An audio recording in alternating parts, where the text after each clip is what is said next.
Okay, so everybody, back with another video. This is In Surviving R. Kelly Part 2. R. Kelly victims detail horrifying suicide pacts, starvation, and threats. And as you can see here in the screenshot is R. Kelly himself. And as we all know, R. Kelly is still in jail until his court date.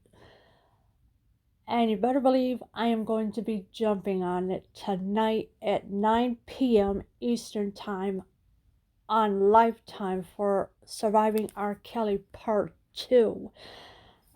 Now, and of course, for the first time ever, Dominique Gardner will tell her story of what happened that night with R. Kelly. And you know, R. Kelly is not totally all there half the time as it is. So he has done malicious things to girls. Some of them were controlled, and some girls say they were not controlled, but I don't believe what the girls have said, because they came out and told their story, even though we were not there. We was not there. Only the girls who were there, they could tell their story. 26 years ago, R. Kelly married his protege, Aaliyah. He was 27 and she was just 15. 18 years ago, a video was widely circulated, allegedly, of the R&B superstar raping and peeing on an underage girl. Despite the vast evidence, which include decades of additional allegations of grooming and sexual abuse against Kelly, exposed by journalist Jim DeRogatis, it wasn't until the release of last year's Dream Hamilton docuseries Surviving R. Kelly that the public finally turned on him. The Twitter ad circulated the hashtag mute R. Kelly.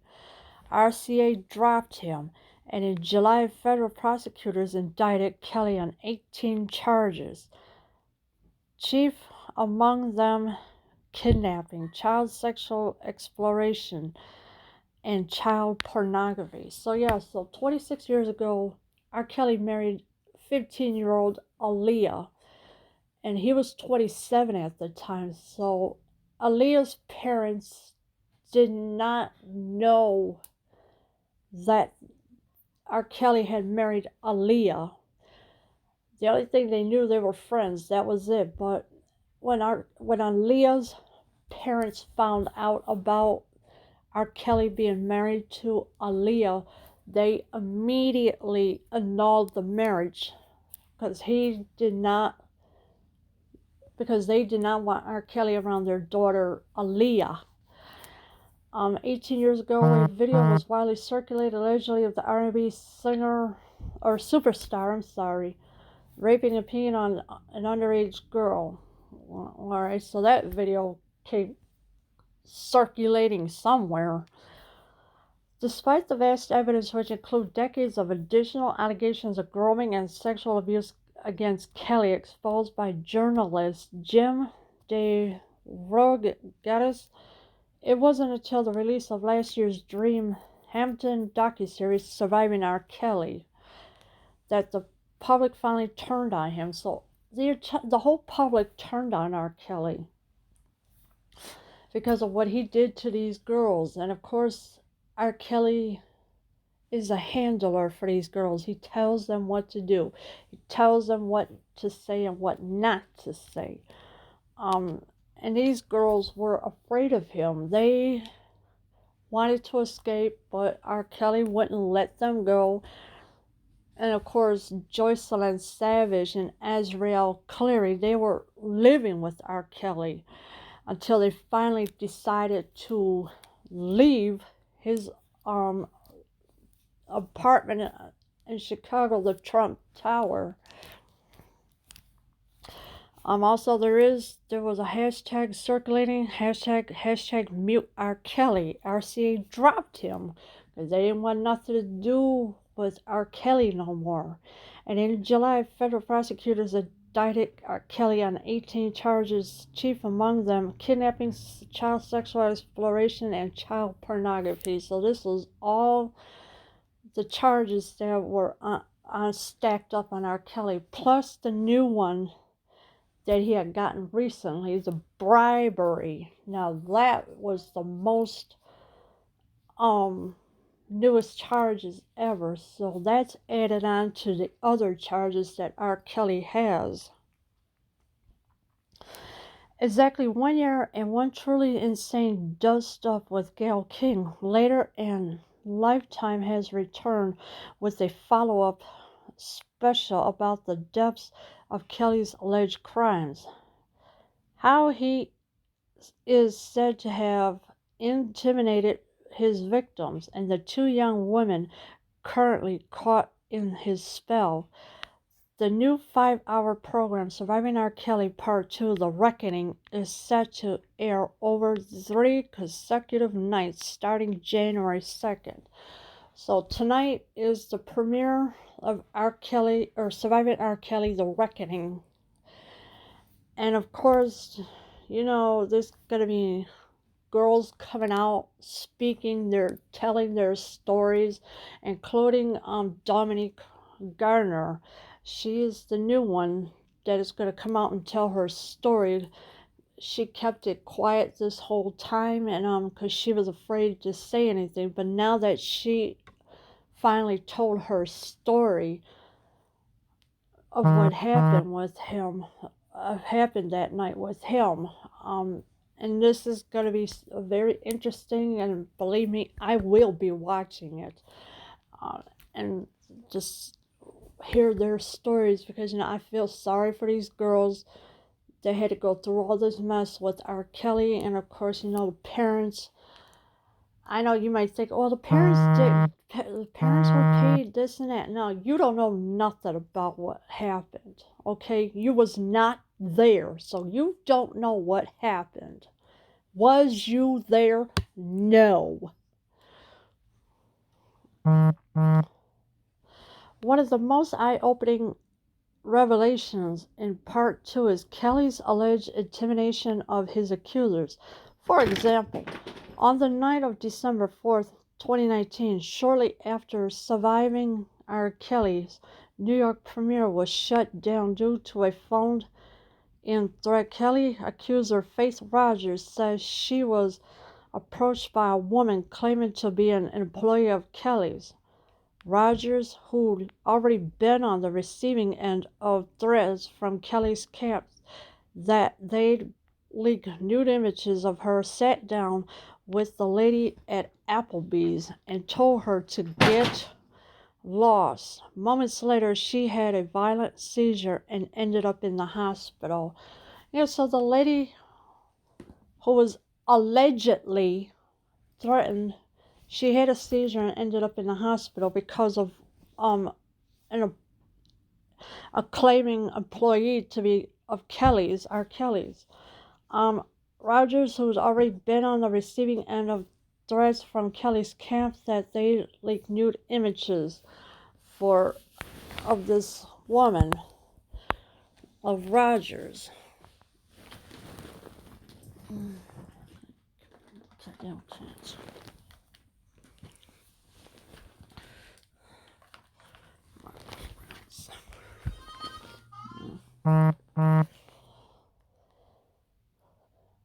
We hear from Tiffany Hawkins, who says she procured girls between the ages of 14 and 16 for Kelly to have sex with before he had sex with her when she was 15. Jem Pretz, a childhood friend and ex-security guard of Kelly's, who calls out Kelly's management and camp for being enablers. The families of Joycelyn Savage and Azrael Clary, who are still holed up in Kelly's home, and Dominique Gardner, who alleges Kelly yanked out her hair for not obeying an order to approach him at a party, and that he isolated and starved her. The longest I ever went by myself without food, that is, was a week and a half. It felt lonely, sad. It was like I didn't want to live anymore. It was just dark, she confesses. So Dominique Gardner was also abused as well, allegedly. She's saying that R. Kelly yanked out her hair for not obeying an order to approach him at a party, and that he isolated and starved her.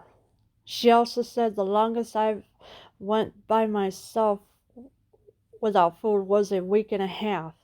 It felt lonely, sad. It was like I didn't want to live anymore. It was just dark, and this is what she confesses.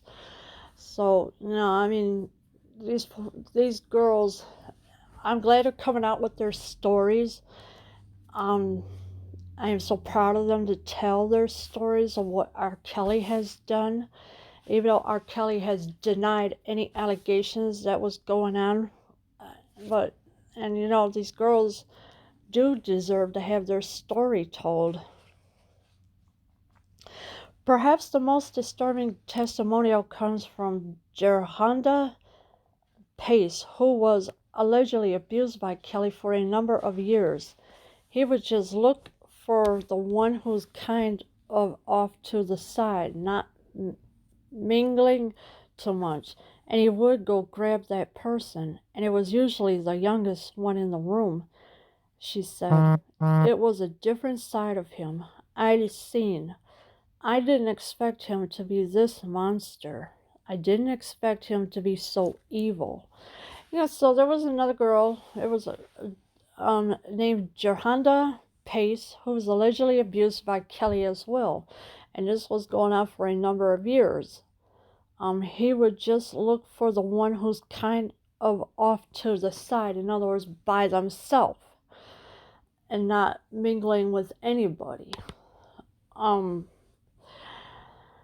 And he would go grab that person, and it was usually the youngest one in the room. So the youngest one in the room are always off to the side because they don't mingle with anybody and anything like that. She said it was a different side of him I'd seen. I didn't expect him to be this monster. I didn't expect him to be so evil. So this is what Dominique Gardner is saying. According to Pace, she had a suicide pact with Kelly.